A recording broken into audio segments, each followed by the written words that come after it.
Selamat berjumpa kembali dengan saya di channel JDIY, channel yang banyak membahas segala sesuatunya yang berhubungan dengan merpati, khususnya merpati tinggian. Video kali ini kita akan bahas sesuatu yang menurut saya sangat menarik, ya, di mana beberapa waktu yang lalu ada yang menanyakan ke saya, Pak Jay, saya pengen ikut bermain merpati tomprang.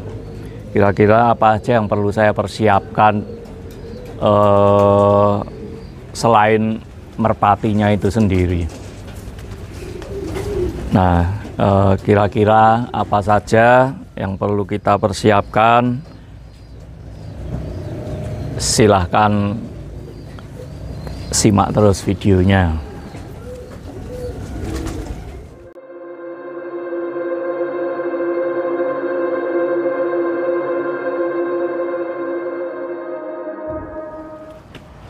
Saat kita memutuskan ya untuk memasuki dunia kompetisi ya, dalam hal apapun, dan terutama berkompetisi merpati tinggian tomprang, ya, itu yang perlu kita benar-benar persiapkan.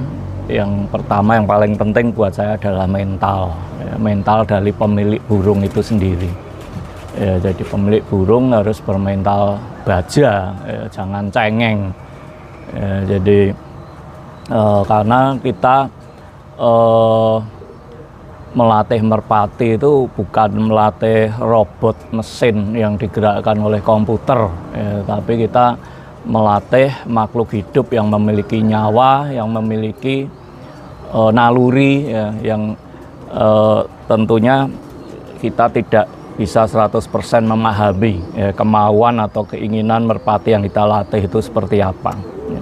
Jadi pada saat kita belum siap mentalnya, ya, tentunya nanti pada saat di tengah jalan kita melatih, ya, kita sudah masukin merpati di suatu lapak, ya, sudah keluar biaya banyak, waktunya cukup panjang, udah berbulan-bulan, ya, terus ternyata merpatinya kinerjanya jelek, ya, tidak bisa dipakai, atau mungkin juga merpatinya hilang, atau mungkin sakit, ya, karena sakit terus mati. Itu kalau kita tidak memiliki mental yang kuat, ya biasanya terus berhenti di tengah jalan. Terus yang kedua, yang nggak kalah penting, ya tentunya dalam melatih merpati di suatu lapak, ya, untuk berkompetisi, tentunya kita membutuhkan dana, ya, budget, ya, biaya, ya. Karena sekarang ini nggak ada sesuatu yang gratis, ya, bahkan merpati yang di rumah istilah cuman makan tidur tidak dilatih pun juga membutuhkan biaya, ya.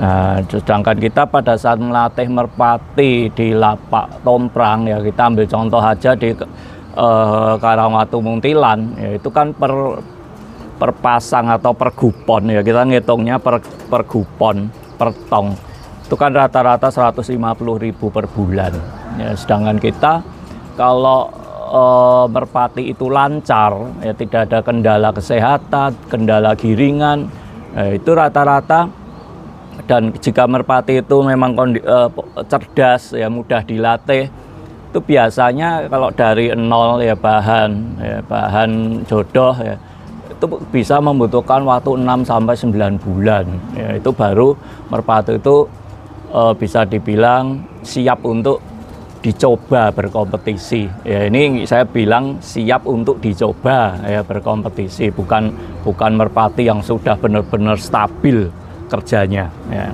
Tuh, jadi dari sini kan kita bisa membayangkan, ya, atau bisa berhitung sendiri, ya, di mana biaya atau dana yang kita keluarkan itu sudah pasti, ya, tetapi hasil yang nanti akan kita dapatkan itu belum pasti, ya. Jadi problem, kendala di tengah jalan itu banyak sekali, banyak faktor yang akhirnya merpati itu tidak bisa terpakai, ya. Jadi makanya dua hal itu penting, ya, mental, terus dana, ya, budget, ya. Jadi ini ini harus nggak boleh dipisahkan ya.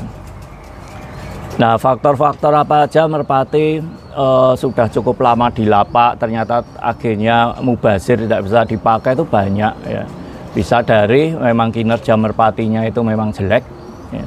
Terus yang kedua bisa juga sudah cukup jauh, kinerja sudah cukup baik ya, tahu-tahu hilang ya. Nah, itu banyak ya kemungkinan seperti itu. Atau juga bisa merpati itu tahu-tahu kena wabah ya, penyakit dan tidak tertolong akhirnya mati ya. Nah, ini kalau mental dari pemilik merpati itu tidak kuat ya, biasanya akan berhenti di tengah jalan. Terus juga kalau terlalu berhitung dengan biaya-biaya yang dia keluarkan selama melatih ya, itu akan stres sendiri ya, akan stres sendiri. Jadi akhirnya dalam menikmati hobi ini tidak enjoy gitu loh. Ya, jadi makanya saya bilang mental kita harus kuat. Kedua ya, dana ini udah pasti habis banyak ya, tetapi hasilnya belum pasti. Itu yang harus Anda pahami gitu. Terus yang ketiga, jangan memiliki ekspektasi yang berlebihan ya, kadang kita tuh terlalu pede ya, kita terlalu percaya diri dengan merpati yang kita latih ya. Wah, kita dengan sangat pedenya membawa merpati kita ke lapak ya, titipkan di situ dan merasa bahwa ini merpati ini sudah pasti akan menjadi merpati yang terbaik di situ. Ya, sebetulnya optimis itu bagus ya, optimis itu bagus, tetapi optimis yang berlebihan, nah itu nanti takutnya akan kecewanya juga berlebihan juga ya. Jadi pada saat ternyata hasilnya tidak seperti ekspektasi yang dibayangkan ya. Terus yang keempat yang perlu saya tekankan di sini ya, pada saat kita sudah memutuskan untuk menyekolahkan merpati kita di satu lapak tomprang ya, itu saran saya adalah berikan kepercayaan penuh ya, berikan kepercayaan penuh terhadap siapa? Terhadap pengurus dan terhadap tim mereka yang merawat dan melatih merpati di situ ya.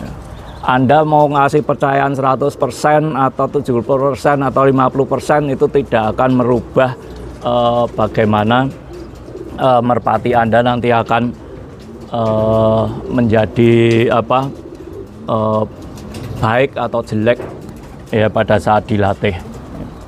Nah, dan kenapa kita mesti memberi kepercayaan penuh ya kepada pengurus ya atau perawat dan pelatih kandang ya karena supaya ya kita itu dalam bermain merpati itu loss ya, enjoy, happy, nggak ada pikiran negatif ya.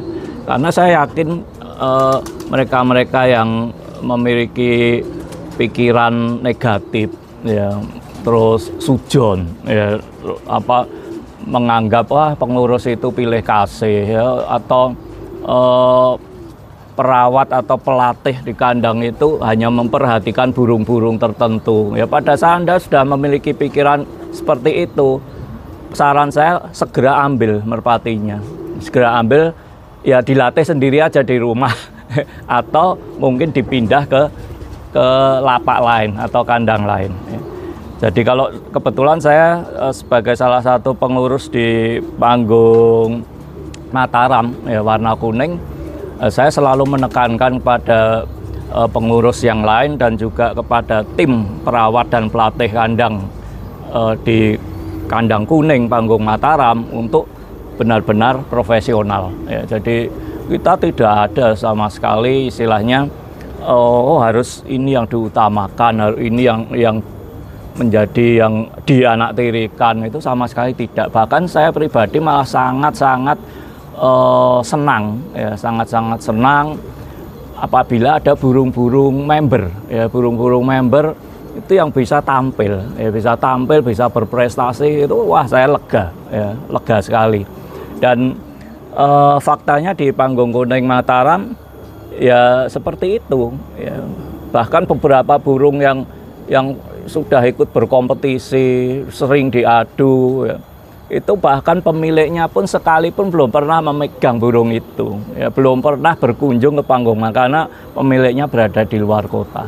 Nah itu kan salah satu bukti di mana kita memang berusaha untuk profesional, ya, burung yang memang bekerja, ya memang layak untuk tampil berkompetisi, ya dia akan tampil, ya. Biarpun mau apa istilahnya member nungguin setiap hari di panggung, ya kan, setiap hari ditengok, setiap hari dikontrol, kalau burungnya memang nggak kerja ya nggak kerja, ya.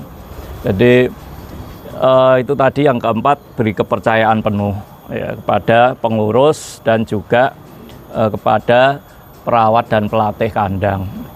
Belajarlah berpikir positif, ya, karena pada saat kita prinsipnya gini, ya, apapun yang terjadi dalam kehidupan kita, ya, itu sebetulnya adalah buah dari apa yang kita pikirkan, ya. Jadi pada saat kita berpikir positif, ya nanti hal positif juga yang akan kita terima. Dan demikian juga sebaliknya, ya pada saat kita selalu berpikir negatif, ya akhirnya ya negatif juga yang akan kita terima, ya. Terus yang tentunya yang wajib ya harus kita siapkan materi, ya. Yang kelima, materinya apa ya? Materinya ya merpatinya, ya. Dan pada saat menyiapkan materi merpati ini terserah, ya bebas, ya. Tidak harus merpati yang berterah, tidak harus merpati mewah, ya tidak harus merpati dengan harga yang mahal, ya. Mau ambil dari pasar pun silahkan, ya. Mau ambil dari peternak siapapun itu bebas, ya. Toh ujung-ujungnya nanti pada saat sudah dilatih, ya, proses berjalan, nah disitulah nanti akan ada penilaian, ya, penilaian tentunya dari tim pelatih dan perawat kandang, apakah merpati ini layak, ya, untuk dilanjutkan untuk dilatih atau harus diturunkan, ya.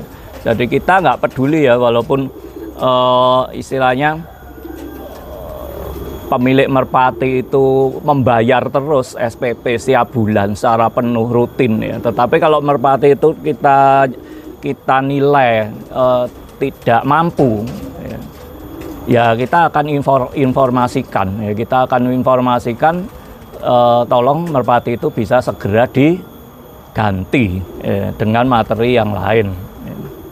Nah terus yang terakhir tentunya ya kita nggak ada salahnya lah kita berdoa, ya berdoa agar merpati yang kita latih itu benar-benar bisa. Yang pertama harus muluk-muluk lancar aja dulu, ya lancar dalam latihan, sehat terus, ya. Terus bisa sampai polstar, ya, bisa berkompetisi dan syukur-syukur bisa berprestasi, ya. Jadi saya kira itu aja sih, ya kuncinya bagaimana kita bisa bermain tomprang, ya ikut gabung di suatu lapak tomprang dan bisa mencapai satu tujuan, yaitu bisa berprestasi, ya mental, dana, ya berpikir positif, ya. Terus juga jangan menyerah di tengah jalan, ya kalau sudah nyemplung ya bablasin terus, ya, kecuali memang kita ada kendala atau faktor-faktor lain yang membuat kita tidak bisa melanjutkan, ya entah itu mungkin ya secara finansial, ya atau mungkin memang materinya yang tidak ada, yaitu tentunya alasan-alasan yang memang bisa kita terima, ya. Tapi kalau kita sudah terlanjur nyemplung, ya, terus memang kita punya target, ya bagaimana caranya supaya merpati yang kita latih itu bisa berprestasi, bisa tampil, ya jangan putus di tengah jalan, ya. Hajar terus, ya, hajar terus. Dan dari situ kita bisa evaluasi, terutama bagi mereka yang memang menggunakan hasil ternakan sendiri, ya, itu dari situ kita bisa evaluasi, kita bisa melihat perbandingan dengan burung-burung lain di lapak, ya. Oh ternyata burung saya kurang begini, kurang begitu. Nah disitulah kita bisa memperbaiki kualitas hasil ternakan kita. Oke, saya kira begitu aja video kali ini. Semoga bermanfaat. Terima kasih.